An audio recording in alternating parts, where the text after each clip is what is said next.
Con eso logramos facilitar mucho la lectura del código. Sí, le voy a mostrar acá como para que lo de la base de datos, por ahí visualizando se va a entender más. Yo le muestro acá, es una base de datos de un cliente, justamente de la tabla clientes. Fíjense cómo se llama la tabla se llama SCO, ¿sí? Que hace referencia, nosotros le ponemos los primeros 3 caracteres como una especie de esquema o una forma de agrupar las tablitas, ¿sí? Que en este caso sería sistema contable, guión bajo con de contabilidad, ponele, y es la tabla número 9 dentro de ese esquema. Es una tabla cabecera, y es una tabla que hace referencia al listado de clientes, es decir, una tabla donde voy a guardar los clientes que tiene esta base de datos. Entonces, el primer campo, el ID de la tabla, es ID-bajo, el prefijo de la tabla, ¿sí? El prefijo le llamo yo a toda esta primera parte, hasta el 09, ¿sí? Seguidamente, y por un orden, nosotros siempre por costumbre ponemos todos los campos de relación primeros, o sea, segundo después el ID, están todos los campos rela. Y cuando yo le decía de que yo al ver un rela, yo sé automáticamente que eso es un campo de relación, ¿sí? Tú automáticamente puedes saber, a ver, este campo rela, ¿a qué hace relación? Pero yo ya sé rápidamente dónde buscarlo. Y sé que digo, ok, esta tabla, este campo, digo, es un campo de relación y va a ir al esquema SCO, o sea que empieza, es del mismo esquema, con 01. Me voy a esa tabla y dice que es código de documentos. Ah, ok, entonces este campo lo que guarda es un rela al ID de qué tipo de documento tiene este cliente, que en este caso puede ser el ID del tipo de documento DNI, quit, pasaporte, lo que sea. Tengo otro acá, rela sys-03. Yo ya sé que para saber, si yo quiero saber a qué hace referencia ese campo, no hace falta que lea el código fuente del módulo, ni que dentro del sistema mirar. Digo, a ver qué hace referencia, y me voy a rela, a sys, por orden alfabético, geom03, es el rela a la localidad. Entonces, ese campo tiene el ID de la localidad donde está situado ese cliente. Entonces, leyendo la tabla, yo ya entiendo qué hace la tabla, qué guarda, qué datos tiene guardados. ¿Sí? Sin leer el código fuente, sin leer nada, sin mirar el sistema, sin necesidad de leer nada más. Simplemente mirando la vas entendiendo. Eso es lo que le decía yo de que tener algo estandarizado así te permite entender un montón de cosas sin tener que agarrándote un montón de tiempo, ¿sí? Después, el resto de los campos también van a ver que no tienen nada abreviado, ¿sí? Antes muchas veces, bueno, eso me contaba Fabián por ahí, yo esa parte no la vivencié mucho, porque yo entré directo a web, a programación web, pero antes muchas veces los nombres de los campos los abreviábamos porque como que eso te ahorraba espacio en disco, te ahorraba procesamiento. Los nombres de los campos estaban todos re abreviados, nosotros acá no abreviamos nada, es decir, entonces yo sé que este campo es el nombre de fantasía del cliente, este campo es el número de documento, no dice ND, no sé, dice el número de documento, yo ya sé que este campo guarda el número de documento, sé que este campo es el quit, el correo, es decir, no tengo que interpretar nada, la base me dice qué información tiene cada campo, sin tener que tratar de leer el código fuente, nada. Y así con todas las tablas. Y se van, cuando hablamos los prefijos, lo vamos como agrupando de acuerdo a determinadas funcionalidades, ¿sí? Como para diseñar la base de datos. Por ejemplo, syscaja hace referencia, en este caso, a todo lo que sea en un sistema comercial, por ejemplo, todo lo que sea la caja diaria de un local comercial, digamos, ¿sí? Entonces en la caja diaria, las rendiciones, los movimientos, qué tipo de movimientos, entonces están todas juntitas las tablas. ¿Eso qué te ayuda? A que si tenés que mirar las relaciones que seguramente van a estar muy relacionadas, todas esas tablas, la información, si tengo que ver los relas, van a estar todos cerquitas, ¿sí? Y se va a entender más fácil, vas a entender más fácil la información o las tablas, porque la vas a tener todas juntitas las tablas. Si yo los prefijos no existieran,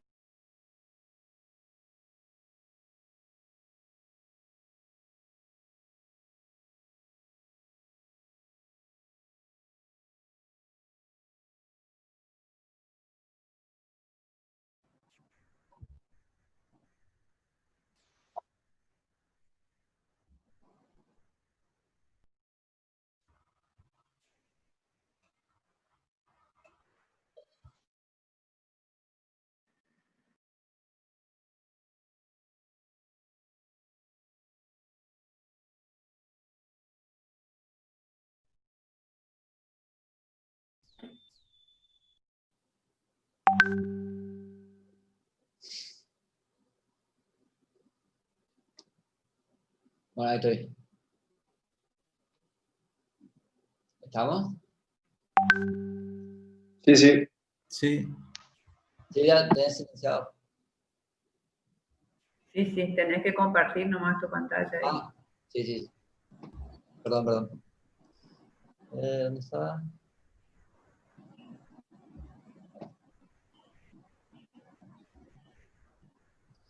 Les decía que si no existiera esta estandarización de las tablas, la tabla esta, la 1, la puedo tener por acá arriba, y la 3 la voy a tener por acá abajo, pues de acuerdo al nombre que le puse. Por ejemplo, si no tuviera otro prefijo, por la C estaría acá arriba, y esta de R estaría por acá abajo, ¿sí?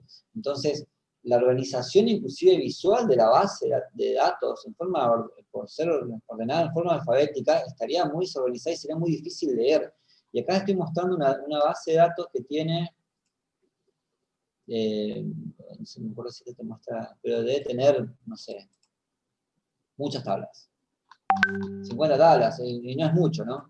Pero, sí, 50 tablas por ahí. Pero imagínense en un sistema grande, por ejemplo, en un sistema de gobierno, que bueno, Silvia sabrá más, que Silvia está encargada, porque los sistemas grandes no sé cuántas tablas debe tener, 500, miles de tablas, sería mucho más difícil, digamos, encontrar siquiera una tabla, entender una tabla en una base de datos que no esté estandarizada. No sé cuántas tablas tienen los sistemas no quiero ni saber en realidad. Pero los gobiernos son grandes, los sistemas son muy grandes, y sería incontrolable, sería imposible de medir si no estuviera estandarizado, digamos. Entonces, bueno, eso le quería mostrar, para que por ahí se entienda más cómo se estandariza y por qué, y cómo uno puede interpretar mejor la información mirando simplemente los nombres de las tablas. Y acá les muestro, en cuanto a la estandarización de las carpetas, acá como les decía, ven la carpeta módulos, y acá tengo cada uno de los módulos de un sistema. Los nombres de las carpetitas hacen referencia a un nombre que seguramente va a ser muy parecido al nombre como se visualiza, como le mostraba acá en el menú a la izquierda. O muy parecido, ¿no? No hace falta que sea igual, eso ya es independiente. Pero sí hacen referencias, son referenciales. O sea, sé que la carpeta barrios, y bueno, tengo acá un módulo que me va a gestionar los barrios del sistema, ¿sí? Digamos, para listar los barrios y una VM de barrios. Y tengo un archivo que se llama ver barrios PHP. Por la estandarización, yo ya sé que esto es una grilla, yo ya sé que voy a tener acá la configuración de la grilla. Y con esto yo armé la grilla del sistema.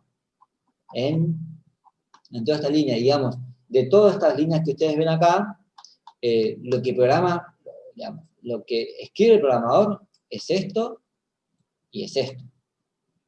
Nada más. O sea, todo el resto ya está escrito, digamos, en las plantillas que trae el framework. Después tiene, digamos, cientos de opciones más que el framework puede, digamos, acepta que ustedes toquen, pero no sé, en el 70% de los casos lo que el programador va a tocar va a ser la configuración de las columnas de la tabla y el buscador, ¿sí? Que en un caso de estos son estos. O sea, en la mayoría de lo que va a tocar el programador va a ser qué quiero mostrar y por qué campos quiero buscar la información. El resto de las cosas, y va a ir cambiando por ahí las acciones, los botoncitos, pero no va a tocar mucho más que eso. Y el otro PHP, al ser varios-ABM, yo ya sé que es el formulario, ¿sí? Y lo que escribe el programador es esta parte y cada uno de los campos, que es este, que trae el formulario. ¿Sí? Todo esto me arma el formulario. ¿Sí? Pero no hace falta que toque más. Y estos dos archivos el programador no los toca. O sea, estos dos archivos, salvo que tenga que hacer algo especial, alguna función, alguna funcionalidad específica del módulo, ¿sí? Que tampoco no es la mayoría de los casos, estos dos archivos no los toca. Simplemente toca la configuración de los archivos PHP, que son los que arman los formularios o las grillas.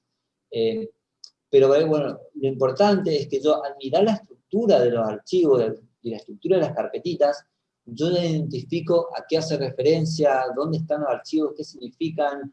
Por ejemplo, acá yo veo que este es el archivo de ver compras, esto es para, esto es algo que me trae un método de compra, esto es un PHP que me trae el número de factura, o sea, siempre los nombres de los archivos son iguales, son parecidos, es como que hay un estándar bien definido de cómo llamamos a los archivos.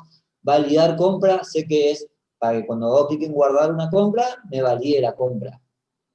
Y se llaman todos muy parecidos, template, acá vamos a tener la grilla, el formulario, y estos ya son porque hay algunos reportes especiales. Si no, la mayoría de las veces vas a tener 2 archivos HTML nada más. Esto es un reporte, sí. Entonces, pero es fácil porque está bueno porque vos mirando un módulo, ya sabés qué trae, qué tiene, de qué se trata. Y bueno, después en las próximas clases vamos a ir viendo, le damos acceso a esto que es el gestor de fuentes, para que ustedes puedan ir probando y armando sus propios sistemitas, digamos, armando unas grillas, unos ABM, calculo yo. Pero bueno, vamos a ir a poquito, despacio, para no marearlos, no matarlos de toque, porque como para cerrar un poco la idea, el framework en sí es fácil de utilizar en muchísimos aspectos, pero también en algunos aspectos es muy flexible. Es decir, en cierta forma, te permite hacer un montón de cosas, te permite salirte si querés por fuera. Si vos querés, podés no usar el framework y vos acá llamás un PHP y haces lo que vos querés, programás en forma nativa un PHP, un HTML, así como vos querés, y eso también va por la responsabilidad de cada programador. Ojo, con esa responsabilidad, pero es flexible y te permite hacer un montón de cosas. También tiene un montón de opciones que, por lo general, lo que le decimos a los chicos es, por ahí pregunten, avisen, no, si necesitan alguna funcionalidad, porque si bien acá está todo documentado, me voy a ver la página acá, donde está la documentación, ¿sí? Pero la documentación es larga, y acá cada vez que vos entras acá, vos tenés un montón de opciones que vos podés definir, y hay años y años de escritura acá, y entonces por ahí no saben cómo hacer determinada cosa, y en realidad la opción está, pero no la encuentran, y eh, eh, está bueno porque si no está, se puede agregar al framework, y si no está en el framework y no se puede agregar al framework, lo puedes hacer por fuera. Por eso de alguna forma lo llamamos FlexMin, porque tampoco no te ata a que sí o sí lo tengas que desarrollar de la forma que dice el framework, ¿sí?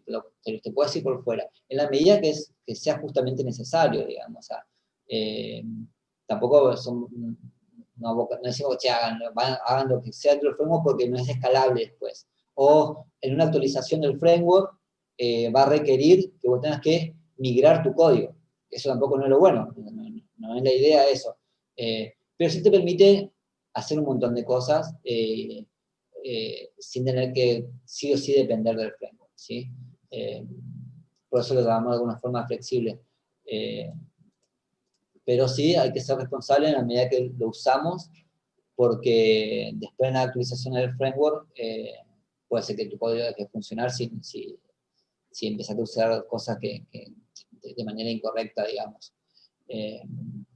Pero bueno, eso lo vamos viendo a poquito. El gestor de fuente también tiene un montón de funcionalidades, forma de utilizar como modelos que están acá, te muestra la base de datos con opciones acá para ya traer ejemplos, hacer las cosas más rápidas, como componentes ya prearmados. Así que eso también es como parte del framework, pero en realidad es como un gestor aparte que desarrollamos propio del framework, o sea, orientado a utilizar el framework, que también agiliza la utilización o el desarrollo de sistemas. Así que eso también lo vamos a ir viendo. Pero bueno, seguiremos en la semana que viene, calculo todo viendo. Bueno, ¿alguna otra pregunta, chicos? Profe, ¿qué tal? Yo le quiero hacer una consulta. Sí.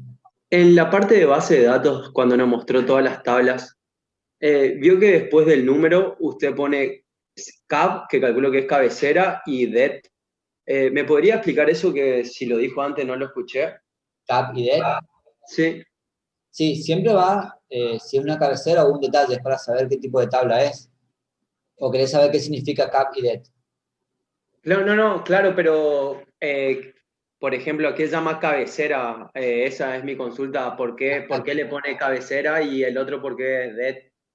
Y por ejemplo, a ver, te doy un ejemplo, vamos a poner un ejemplo. Una factura, por ejemplo.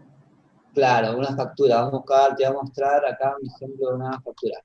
Mirá, acá tengo una tabla que se llama facturación. Es una cabecera, ¿sí? ¿Por qué? Porque es la tabla principal, vamos a llamarle, ¿sí? Vos corregime, Silvia, cualquier cosa si estoy mal en el concepto. No, Es la tabla cabecera, la tabla principal, ¿sí? Igual después puedes llegar a hacer que la tabla de esa cabecera sea un detalle, pero no nos pasamos el tema.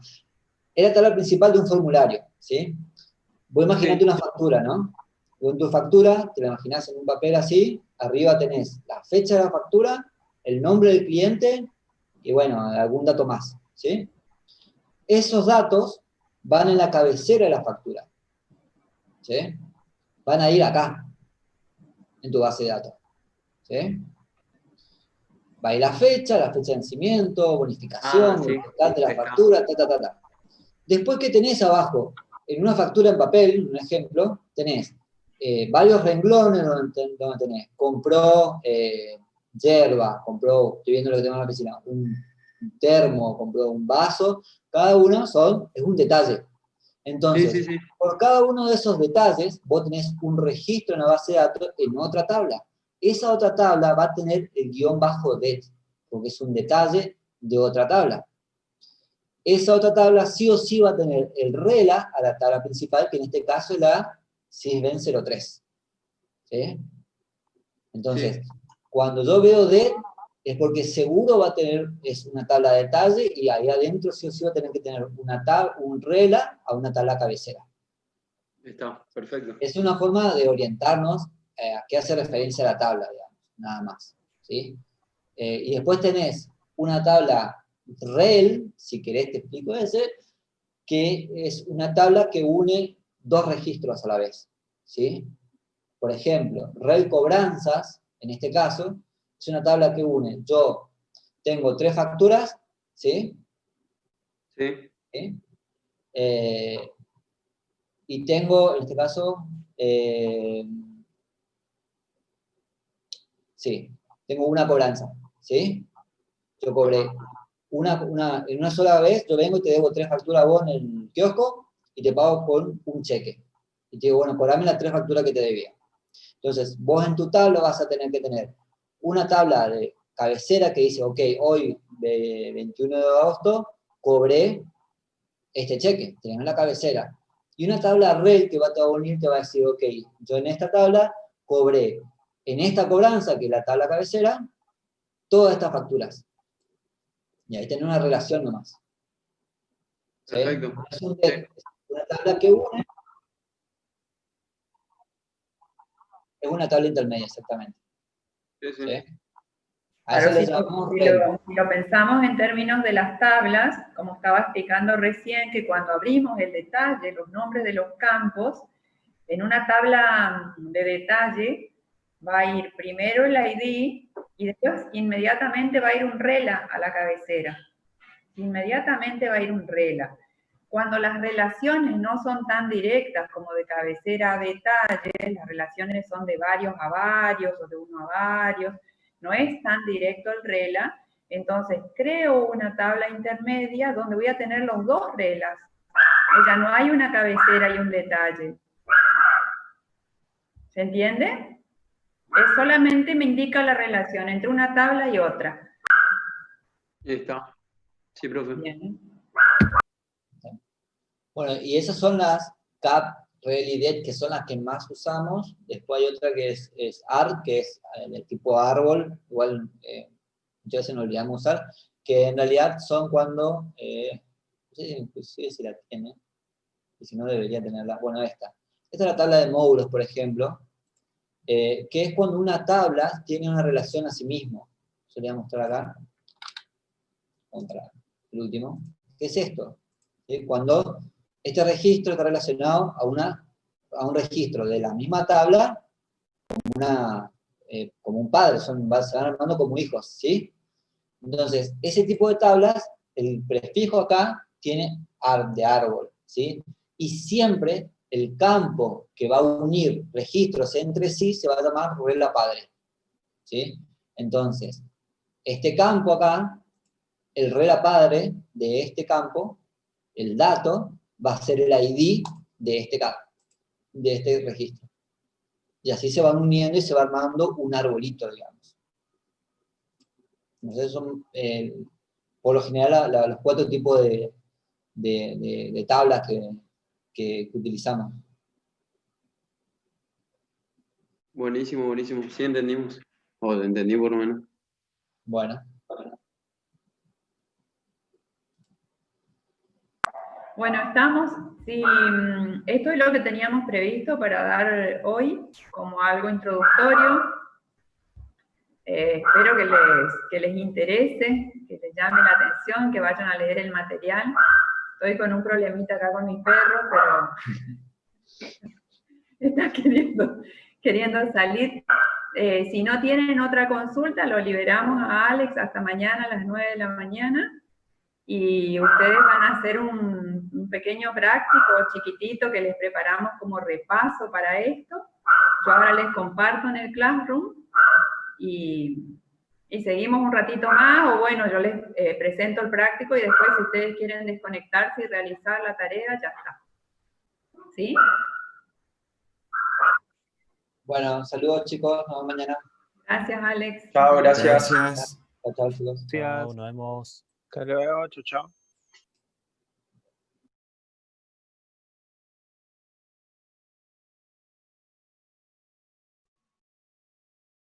Semejante framework. Está muy bueno. Bueno, ¿me ven ahí?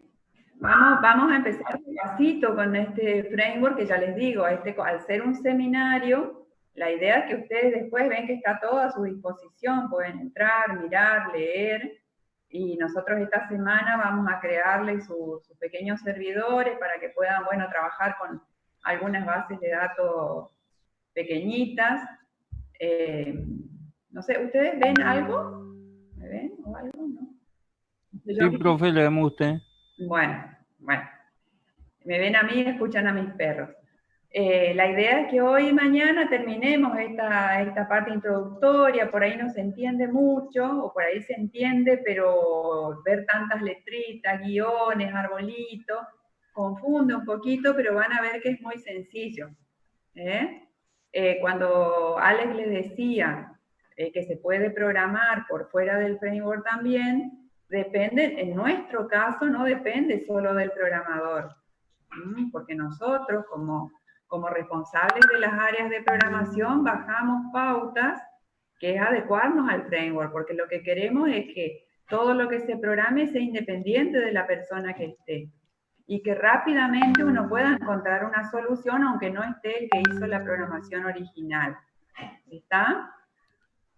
Entonces, bueno, la idea es esa. Yo le preparé ahora un trabajito práctico muy chiquitito, como veníamos haciendo antes, con preguntas, que es solamente para marcar un poco su paso por la materia hoy, porque si bien es una materia cortita, nosotros tenemos que evaluarlo de alguna manera, así que no solo con la asistencia. Así que ahora les comparto y me quedo conectada acá si me quieren hacer alguna pregunta, y si no los libero y ustedes entre hoy y mañana completen el cuestionario. ¿Les parece?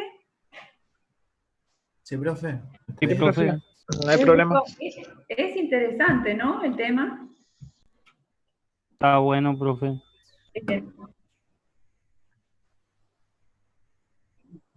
Exacto. Nosotros veníamos usando un framework anterior que estaba basado en Visual, y estamos migrando todo, pero son más de 1000 módulos, entonces estamos migrando de a poco, vamos por un cuarto, un poco más, pero la idea es esto, de que lo que empezamos a hablar en las materias, y que yo les decía, en nuestra materia ustedes no van a programar, pero sí van a aprender a separar en estas capas. Ven que les decía, podríamos cambiar la base de datos mañana, y el framework lo que permite es que no importa la base de datos, con un esfuerzo muy pequeño, uno tiene la aplicación funcionando. Y al revés, uno puede mantener la base de datos y tal vez cambiar la interfaz con el usuario o del usuario. ¿Está? Y migramos por una cuestión de seguridad. Vieron que el Windows todo se renueva y van agregando nuevas funcionalidades también para hacerlos más accesibles mediante la web. Nosotros queríamos, o antes se le daba la seguridad a los sistemas, más concentrando el uso en cierto entorno. Bueno, hoy tiene que ser otro tipo de seguridad, que a mí me permita conectarme desde donde estoy, pero que a su vez el sistema sea muy seguro. Bueno, todo eso fue creciendo y por eso comenzamos a utilizar este framework en este entorno.